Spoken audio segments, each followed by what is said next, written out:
नमस्कार मैत्रिणींनो, मी कविता तुमचं स्वागत करत आहे आपल्या विदर्भाची चव या चॅनलमध्ये. तर आता उन्हाळ्याच्या सुट्ट्या आहे आणि मुलाची रोजची फरमाईश होत आहे की आज काही ना काही नवीन. तर आज आपल्या पास्त्यावर नंबर लागला आहे. तर म्हटलं चला ही रेसिपी तुमच्यासोबत शेअर करूया. तर आज बनवला आहे मी मस्त चमचमीत असा पास्ता, कलरफुल असा. तर त्यासाठी मी घेतला आहे कलरफुल पास्ता. माझ्याकडे पांढरा व्हाईट पास्ता नव्हता, तर मी हाच घेतलेला आहे. अंदाजे 1 पाव आहे. तुम्हाला पण एखाद्या किराणा शॉपमध्ये पण आरामात भेटून जाऊ शकतो हा, कुठं पण मिळतो. तर असा आपला पास्ता आहे आणि त्यासाठी मी पाणी गरम करायला ठेवलेलं आहे छान. आणि आता याच्यामध्ये आपल्याला पास्ता टाकून घ्यायचा आहे आणि छान उकळून घ्यायचा आहे, चांगला शिजवून घ्यायचा आहे तो.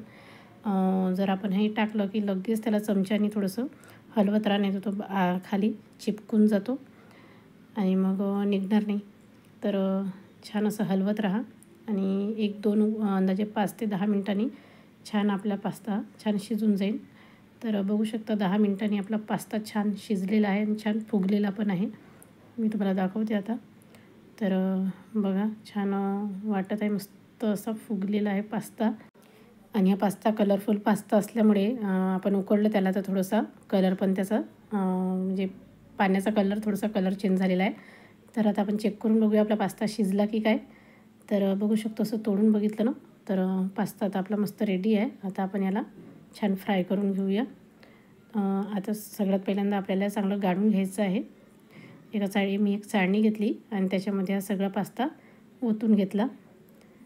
आणि आता आपल्याला याच्यावरती म्हणजे गरम गरम असला की नाही म्हणजे याच्यावर थंड पाणी टाकून घ्या. जर थंड पाणी नाही टाकलं तर हा एकमेकाला चिपकून जातो. त्यानंतर मी एका कढईमध्ये तेल घेतलेलं आहे, अंदाजे 1.5 चम्मच. तेल गरम झालं की त्याच्यामध्ये आपल्याला जिरा, मोहरी घालून घ्यायचं आहे. आणि त्यानंतर आता मी 2 मोठे कांदे चिरून घेतले आणि 4-5 हिरव्या मिरच्या, ते आपल्याला तेलामध्ये टाकून घ्यायचे आहे आणि छान परतून घ्यायचं आहे कांदा आणि मिरची छान शिजेपर्यंत. तर तुम्हाला जर मिरच्या टाकायच्या नसतील तर तुम्ही लाल तिखट पण टाकू शकता त्याच्यामध्ये. हिरव्या मिरचीने छान चव लागत असते. पण जर तुम्हाला वाटत असेल की मिरच्या जास्त झाल्या तर तुम्ही त्या कमी करा आणि लाल तिखट घाला त्याच्याऐवजी. तर आता आपल्या मिरच्या आणि कांदा छान परतून झालेला आहे. आता याच्यामध्ये आपल्याला घालायचा आहे पास्ता मसाला. पास्ता आला तर पास्ता मसाला आलाच हा, तर तो टाकणं कंपल्सरीच आहे. तर मी हा एका बाऊलमध्ये काढून घेतलेला आहे. आणि आता आपल्याला याच्यामध्ये सर्वात पहिले थोडीशी हळद टाकून घ्यायची आहे कलरसाठी. तर आणि त्याच्यानंतर आता आपल्याला घालायचा आहे पास्ता मसाला. माझा गळा थोडासा बसलेला आहे आज, तर तुम्ही समजू शकता, तब्येत ठीक नाही आहे. तर आणि आता आपल्याला छान हे मिक्स करून घ्यायचं आहे. मिक्स करून झालं की आपल्याला याच्यामध्ये घालायचं आहे चवीपुरतं मीठ. थोडंसं कमीच घाला, कारण की जो मसाला असतो आपला पास्ता मसाला त्याच्यामध्ये पण ऑलरेडी मीठ असतं. तर त्याच्यामुळे तुम्ही मीठ कमीच घाला थोडंसं. आणि ती चटणी छान शिजली की त्याच्यानंतर आपल्याला घालून घ्यायचं आहे टमाटर छान 2-3 घाला तुम्ही.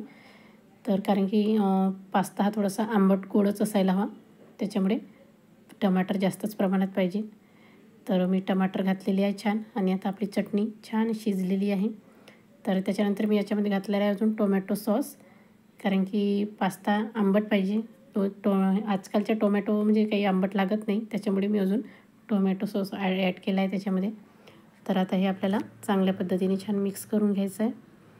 आणि आता वरून आपल्याला घालायचा थोडासा हिरवा सांबार छान टाकून घ्या, खूप छान चव येत असते याला. तर आता आपली चटणी मस्त 1 नंबर अशी तयार आहे. ऑइल पण छान सोडलेलं आहे. तर आता आपल्याला हा जो उकडून झालेला पास्ता आहे तो बघू शकता तुम्ही छान. आपण थंड पाणी घातल्यामुळे छान वेगवेगळा झाला आहे, चिपकला नाही आहे. तर आता आपण हा टाकून घेऊ त्याच्यात आणि चांगलं छान मिक्स करून घेऊ. पास्ता हलक्या हाताने छान मिक्स करून घ्यायचा आहे. तर बघू शकता, जर तुम्हाला वाटत असेल की तिखट कमी झालं आहे तर तुम्ही अजून याच्यामध्ये वरून तिखट ॲड करू शकता. पण कसं आपल्या घरी छोटे मुलं असतात, जास्त तिखट त्यांना चालत नाही. तर म्हणूनच मी तिखटाचे म्हणजे तिखट घातलेलंच नाही, 2-4 मिरच्या घातल्या बस फक्त. तर तुम्हाला जर आवडत असेल तर तुम्ही घालू शकता त्याच्यामध्ये तिखट पावडर. मी अवॉइड केला आहे. तर आता आपला पास्ता मस्त 1 नंबर असा तयार आहे. तुम्ही बघू शकता छान मस्त कलरसुद्धा आलेला आहे. आणि कलरफुल असल्यामुळे 1 नंबर असा पास्ता दिसत असतो आणि मुलांना पण जास्त आवडत असतो हा कलरफुल पास्ता. तर आपला पास्ता एक नंबर असा तयार आहे. तर तुम्ही जर माझ्या चॅनलवर नवीन असाल तर माझ्या चॅनलला नक्की लाईक, शेअर आणि सबस्क्राईब करायला विसरू नका.